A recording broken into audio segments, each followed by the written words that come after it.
Hello दोस्तों, फिर एक नए अपडेट के साथ में मनरेगा योजना अंतर्गत फिर से एक नया अपडेट भारत सरकार ने दिया है, जिसमें आपको यह पता चल सकता है कि आधार का स्टेटस क्या है। जैसे कि किसी भी आधार का केवाईसी बैंक में हुआ है या नहीं हुआ है।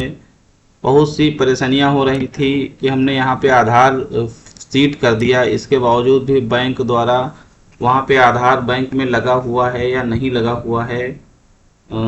इसमें बहुत सारी समस्याएं आ रही थी। इसके लिए भारत सरकार ने D36 bulk updation of Aadhaar set tin number, इसमें देखिए सबसे नव वर्कर आधार स्टेटस, ये एक नया ऑप्शन अभी एक दो दिन पहले आया हुआ है। जैसे ही इस पर हम क्लिक करेंगे तो स्टेट, जिस भी डिस्ट्रिक्ट में हम रहते हैं डिस्ट्रिक्ट का नाम सेलेक्ट करेंगे, फिर ब्लॉक का, इसके बाद पंचायत, कौन सी पंचायत है और उसका कौन सा रेवेन्यू विलेज है। तो मान लीजिए मेरा तो बिलौली है, तो उसने मैंने बिलौली सेलेक्ट कर लिया। इसके बाद में यहाँ पे जैसे ही हम उस ग्राम पंचायत के श्रमिक का आधार नंबर इंटर करेंगे और सर्च पे क्लिक करेंगे, तो उस आधार नंबर का सारा डिटेल ओपन होके आ जाएगा। उसमें आधार नंबर, जॉब कार्ड नंबर, आधार सीडिंग है या नहीं है, आधार अथेंटिकेशन है या नहीं है, आधार ABPS एनेबल है या नहीं, कि आधार बेस्ड पेमेंट में वो श्रमिक कन्वर्ट है या नहीं है, किस डेट से आधार बेस्ड पेमेंट में वो जुड़ा है, वो डेट आ जाएगी। रिमार्क में एनेबल फॉर DPT कि आधार बेस्ड पेमेंट में वर्क कर रहा है। तो जैसे कि आप लोगों को पता होगा कि 30 जून से आधार बेस्ड पेमेंट कंपलसरी हो जाएगा मनरेगा में। तो बहुत सारे लोग पता नहीं होता है कि उसका श्रमिक का आधार बेस्ड पेमेंट में है या नहीं है, तो अपना वो डिमांड जनरेट कर देते हैं। फिर फीडिंग के जैसे ही उनका मास्टोल समय सीमा पूर्ण हो जाती है और उसकी फीडिंग करते हैं, तो वहाँ पे समस्या वेट लिस्ट जनरेशन में आती है कि आधार बेस्ड पेमेंट नॉट एनेबल, इस तरीके का मैसेज आता है और वो वेट लिस्ट जनरेट नहीं होती है। अगर एक भी श्रमिक बिना आधार बेस्ड पेमेंट के है, तो उस ग्राम पंचायत की उस वर्क की पूरी वेज लिस्ट जनरेट नहीं होती है। ऐसे में एक लेबर की वजह से उस वर्क पे कर रहे कार्य समस्त श्रमिक, जैसे 10 हैं, 20 हैं या 25 हैं, उन सभी का भुगतान नहीं हो पाता है। तो डिमांड निकालने से पहले हमको अपने उस ग्राम पंचायत को सेलेक्ट करते हुए लाभार्थी का, जो भी श्रमिक हैं, उनका आधार कार्ड इंटर कर करके यहाँ से हम उनकी डिटेल चेक कर सकते हैं। यहाँ से एक और फायदा ये है कि जैसे मान लीजिए किसी व्यक्ति का आधार कार्ड यहाँ पे इंटर करते हैं और उसका जॉब कार्ड नहीं बना है, या उसका जॉब कार्ड गलत, आधार जॉब कार्ड में आधार नंबर लिंक है, तो इन सब चीज़ों का हमें यहाँ से स्टेटस पता चल जाएगा कि आधार बेस्ड पेमेंट में कन्वर्ट है या नहीं है। तो ये तो मैंने अभी आपको बताया कि ये जो लॉगिन था, ये विकास खंड स्तर का लॉगिन था, मतलब PO लॉगिन। तो इसमें एक और अपडेट है जो कि आपको अपनी ग्राम पंचायत लॉगिन से भी मिल जाएगा। अभी तो मैं ये आपको ब्लॉक का लॉगिन दिखा रहा हूँ। इसमें NPCI mapping checker field case report, यहाँ पे सारी ग्राम पंचायतों के जो भी एक्टिव लेबर हैं या नॉन एक्टिव लेबर हैं, उनकी यहाँ से डिटेल आपको मिल जाएगी कि उनका आधार बेस्ड पेमेंट में कन्वर्ट हुआ है या नहीं हुआ है। जो हो जाएंगे वो यहाँ पे नहीं शो करेंगे, जिनका आधार बेस्ड पेमेंट में NPCI मैपिंग फेल हो जाएगी, उन श्रमिकों का स्टेटस यहाँ पे पता चलेगा। और फॉर रीजन भी, मतलब कि रिजेक्शन का रीजन क्या है। देखिए यहाँ पे नेवर एनेबल्ड फॉर डीपीटी, मतलब never enabled for DBT Aadhaar व never attempt to be seeding of the NPC mapping beneficiary. ठीक है, visit here bank near link Aadhaar. मतलब इसका कहने का ये पर्पस है कि आप के द्वारा जो आधार यहाँ पे श्रमिक का फीड किया गया है वह उसके बैंक खाते में से नहीं जुड़ा हुआ है।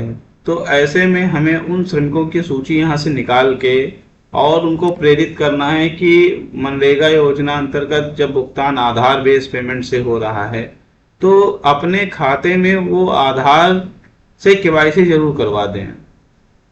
देखिए आधार अपने खाते में जुड़वाने से श्रमिकों का यह भी बेनिफिट है कि ग्राम पंचायत स्तर पे उनको कहीं बाहर जाने की जरूरत नहीं है और वो अपनी मजदूरी जहां पे वो कर रहे हैं उसी ग्राम पंचायत में उनको आधार बेस्ड पेमेंट के माध्यम से, आधार के माध्यम से वहीं पे नगद धनराशि प्राप्त हो जाएगी।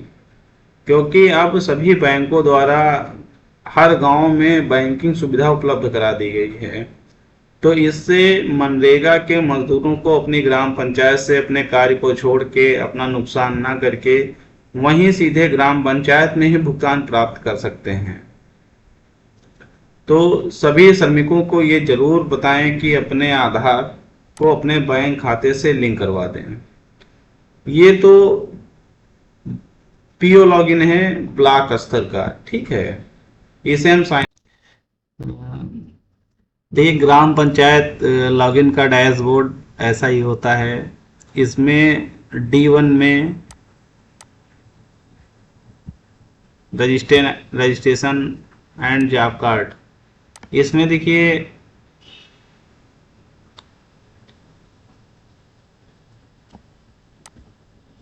NPCI mapping checker failed case report, यहाँ से तो हम इसकी रिपोर्ट निकालेंगे जितना भी आधार बेस्ड पेमेंट में जिनका अथराइजेशन फेल हो गया है वो रिपोर्ट यहाँ से हम देखेंगे।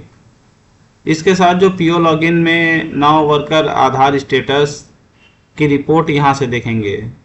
Bulk updation of Aadhaar seeding authentication के नीचे जस्ट देखिए लिखा हो नाउ वर्कर आधार स्टेटस, यहाँ पे हम क्लिक करेंगे और यहाँ से अपना हम डिस्ट्रिक्ट का चयन करेंगे, ब्लॉक का चयन करेंगे, ग्राम पंचायत का चयन करेंगे एंड विलेज का चयन करेंगे। इसके बाद यहाँ पे हम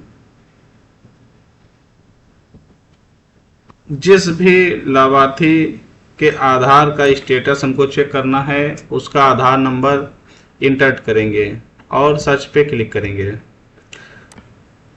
देखिए यहाँ पे जो भी उसके आधार में एरर है, बैंक से लगा है नहीं लगा है, ये सब डिटेल यहाँ देखिए ओपन होके आ गई। देखिए यहाँ पे जॉब कार्ड नंबर 71, आधार सीडेड यस, ऑथेंटिकेशन यस, यानी मनरेगा में तो आपने इसका आधार मनरेगा की वेबसाइट पे इसका आधार आपने फिट किया है, लेकिन आधार ABPS enabled not enabled, Aadhaar based payment मतलब आधार एनेबल डेट, मतलब किस डेट में आधार बेस्ड पेमेंट में कन्वर्ट हुआ है, नॉट एनेबल्ड। रिमार्क में एनेबल फॉर डीपीटी, मतलब इसके लिए मतलब आधार बेस्ड पेमेंट के लिए इसको एनेबल्ड करवाइए, ठीक है।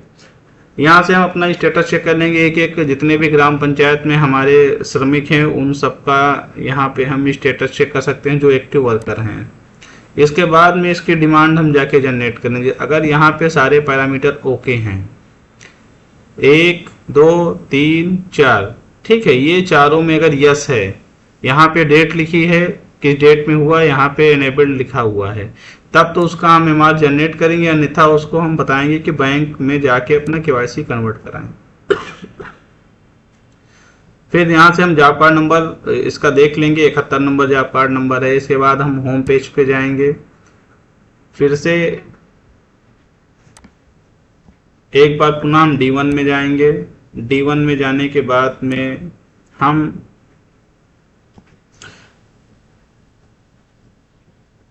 NPCI मैपिंग चेकर स्टेटस में जाएंगे। यहाँ से हम आल लगाएंगे विलेज सिलेक्ट करेंगे, फैमिली आईडी नंबर जैसे 71 नंबर जॉब कार्ड का हमने स्टेटस देखा आधार में सर्च करके।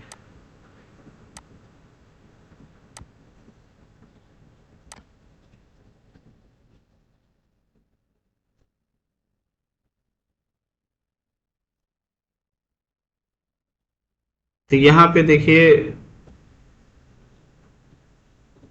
इस ग्राम पंचायत के कुल 31 श्रमिक हैं जो आधार बेस्ड पेमेंट में नहीं कन्वर्ट हैं,